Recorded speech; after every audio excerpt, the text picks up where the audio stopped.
प्रिय मित्रों, नमस्कार। मैं उर्शद अली आप सभी मित्रों का हार्दिक स्वागत करता हूं आपके अपने इस YouTube चैनल उर्शद क्लासेस। मित्रों, हाई स्कूल की परीक्षा को ध्यान में रखते हुए संस्कृत विषय पढ़ाने का मैं प्रयास कर रहा हूं और इस संस्कृत विषय संस्कृत गद्य भारती जो भाग 1 है, इसमें पहला पाठ कविकुल गुरु कालिदास नामक पाठ था, तो इसको आपको पढ़ाया गया। आज मैं आप लोगों को दूसरा पाठ नैतिक मूल्यांकन नामक पढ़ाने जा रहा हूँ। नैतिक मूल्यांकन, नीति के कुछ नियम होते हैं, नीति के कुछ मूल्य होते हैं। इन नीति के नियमों एवं नीति के मूल्यों पर आधारित बहुत ही अच्छा और सुंदर तथा मनोरम ढंग से एक पाठ रचित किया गया है। आइए इस पाठ को पढ़ते हैं।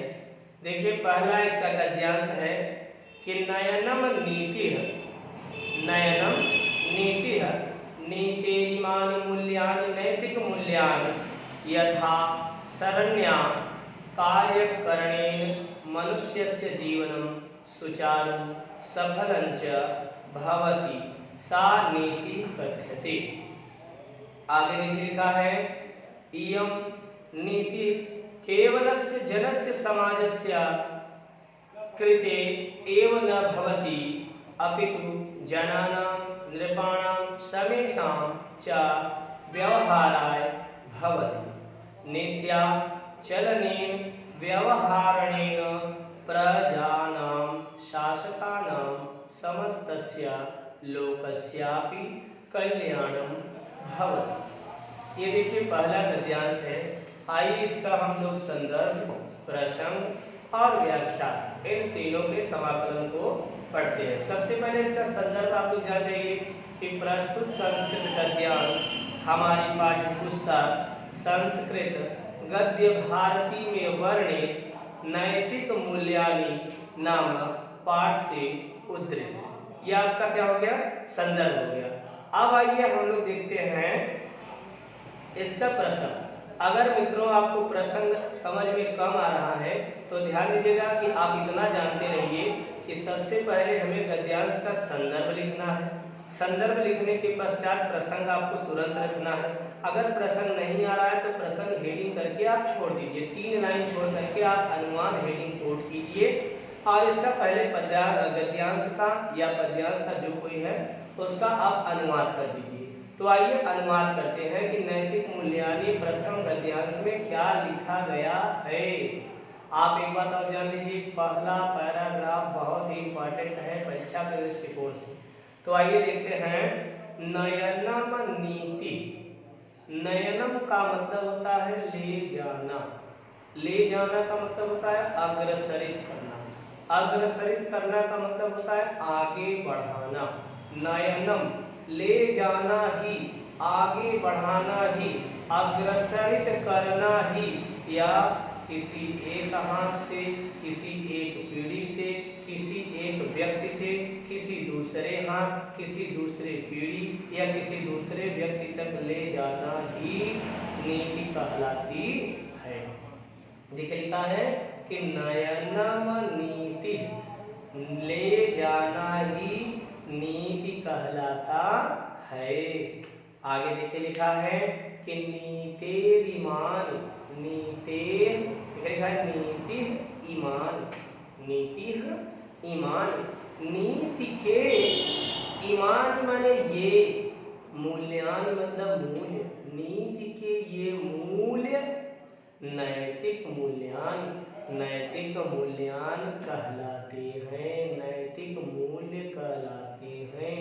पहले बताया गया नीति नयनम नीति, ले जाना ही क्या है?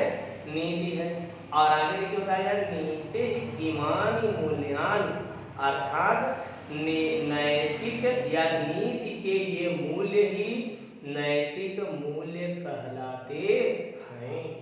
आगे देखिए लिखा है यथा, जैसे या जिस, देखिए लिखा है यथा शरण्या कार्य करणे, जिस कार्य को, शरण्य मतलब रास्ते से, जिस रास्ते से कार्य करने, कार्य के करने से जिस रास्ते से कार्य के करने से मनुष्यस्य जीवनम, मनुष्य का जीवन, मनुष्य से देखिए षष्ठी विभक्ति एक वचन लगाया तो मनुष्य का केकी नारेरी नारेरी षष्ठी विभक्ति।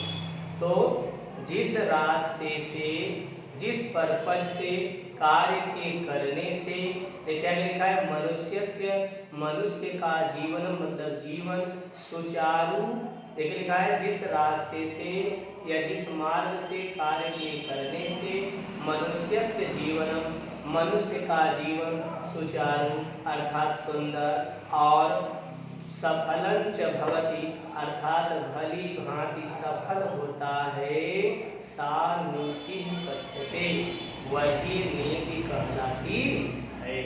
एक बार फिर से देखिएगा, लिखा है कि यथा शरण्या, जिस मार्ग पर चलने से, ध्यान दीजिएगा, जिस मार्ग पर चलने से अर्थात जिस मार्ग से कार्य को करने से मनुष्यस्य जीवनम, मनुष्य का जीवन सुचारू और सफलता पूर्वक या भली भांति होता है, सा नीति कथ्यते, वही नीति कहलाती है।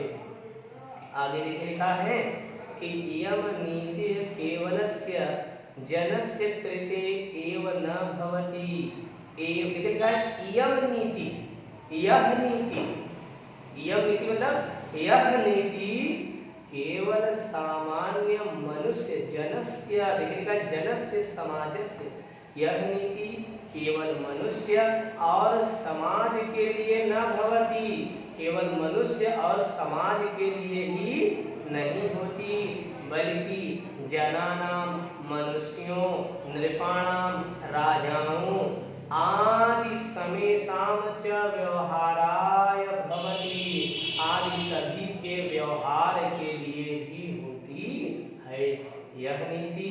ध्यान दीजिएगा, इयम नीति, यह नीति केवल सामान्य जनस्य लोगों के लिए, समाज के लिए ही नहीं होती, बल्कि ध्यान दीजिएगा, बल्कि मनुष्यों और राजाओं आदि सभी के व्यवहार के लिए होती है। कहने का मतलब यह है कि नीति के जो परिपाटी, नीति के जो चिन्ह या नीति के जो नियम बनाए गए हैं वो केवल सामान्य मनुष्यों के लिए ही नहीं होते, बल्कि ये नीति के जो नियम हैं, चाहे राजा हो, चाहे प्रजा हो, चाहे देश विदेश समाज का कोई भी व्यक्ति हो, अगर वह नीति के मार्ग पर चलता है तो वह सफलता के मार्ग पर चलता है। अगर वह नीति के द्वारा उद्देशित किए गए कार्यों को करता है, नीति को ध्यान में रख करके कार्य करता है, तभी वह सफल हो सकता है। फिर चाहे वह साधारण किस्म का व्यक्ति हो, साधारण प्रजा हो या विशिष्ट प्रकार का राजा ही क्यों न हो। सामान्य व्यक्ति है, अगर वो नीति के मार्ग पर चल रहा है तो वह एक विशिष्टता को प्राप्त करेगा, समाज में उसका सम्मान आदर सब कुछ उसको मिलेगा। और एक अगर राजा है, राजा अगर सम्मान के साथ जीना चाहता है तो उसे नीति को ध्यान में रख करके कार्य करना होगा, अन्यथा राजा होने के बावजूद अगर उसके अंदर नीति परक विचार प्रस्तुत नहीं कर पाने की क्षमता है तो वह राजा होते हुए भी फकीर है, वह राजा होते हुए भी कंगाल है। इसलिए मित्रों देखिए लिखा है कि इयम नीति केवलस्य जनस्य समाजस्य कृते एव न भवति, यह नीति केवल साधारण जन और समाज के लिए ही नहीं होती, बल्कि यह नीति जनानाम नृपाणाम समेषाम, बल्कि लोगों अर्थात प्रजा, मनुष्य और राजाओं दोनों आदि सभी के व्यवहार के लिए व्यवहरित की जाती है। आशा है आप लोगों को समझ में आ रहा होगा। अगली लाइन देखिएगा, बड़ा ही सस्ता लाइन है, लिखा है क्या, नीत्याचलनेन, क्या लिखा है, नीत्याचलनेन अर्थात नीति के मार्ग पर चलने से या नीति के द्वारा चलने से, नीत्याचलनेन नीति के द्वारा चलने से, आगे देखिए क्या लिखा है कि व्यवहरणेन और व्यवहार करने से, नीति विशारद व्यवहार करने से, नीति के द्वारा चलने से तथा प्रजानां शासकानां समस्तस्य लोकस्य कल्याणं भवति। अगर जो व्यक्ति, देखिए बताया जा रहा है, नीति के द्वारा चलने से, व्यवहार करने से प्रजा का, शासकों का और संपूर्ण संसार का भी कल्याण होता है। ये नीति देखिए एक ऐसी चिन्ह है, एक ऐसी परिपाटी है जिसको धारण करने से व्यक्ति ही नहीं बल्कि व्यक्ति का पूरा समाज ही बदल जाता है, चेंज हो जाता है। वही बताया जा रहा है, क्या बताया जा रहा है कि नीत्याचरणेन, नीति के द्वारा चलने से, नीति परक विचारों को ध्यान में रख करके उस पर चलने से तथा नीति परक व्यवहार के करने से प्रजा, शासक, प्रजा मतलब जनता, शासक मतलब राजा, और प्रजा, शासक, जनता आदि को ध्यान में रखते हुए उन्हीं का नहीं बल्कि समस्त लोकस्य माने पूरे के पूरे संसार का भी कल्याण होता है। आशा है ये पहला पैराग्राफ आप लोगों को समझ में आ गया होगा। अब देखिए इसको लिखिए आप। अब आपको थोड़ा बहुत जानकारी हो गया होगा कि अनुवाद में क्या लिखा गया है। तो आप प्रसंग में एक लाइन में लिख सकते हैं कि प्रस्तुत गद्यांश में नीति के स्वरूप पर प्रकाश डालते हुए नीति के मार्ग पर चलने की महान प्रक्रम को बताया गया है। ये देखिए अनुवाद से आपको एक लाइन का मिला। प्रसंग का मतलब यह होता है कि आप जो अनुवाद लिखने जा रहे हैं उस अनुवाद का मुख्य फोकस क्या है, मुख्य बिंदु क्या है, उसी को आप कम शब्दों में लिखने का प्रयास कीजिए। तो प्रस्तुत पैराग्राफ में नीति के मार्ग पर चलने से तथा नीति के मार्ग पर चलने का महत्व के बारे में वर्णन किया गया है। अब आपका संदर्भ, प्रसंग, अनुवाद आपका तीनों चौचक रूप से पूर्ण हो गया। पूरी आशा है मित्रों कि आप लोगों को समझ में आया होगा। यह पहला पैराग्राफ जो था बहुत ही महत्वपूर्ण था, परीक्षा के दृष्टिकोण से भी और जीवन के दृष्टिकोण से भी, क्योंकि नीति के मार्ग पर चलने से हमारा तथा हमारे समाज का, हमारी आगे आने वाली नस्लें एवं पीढ़ियों तक का उद्धार हो जाता है।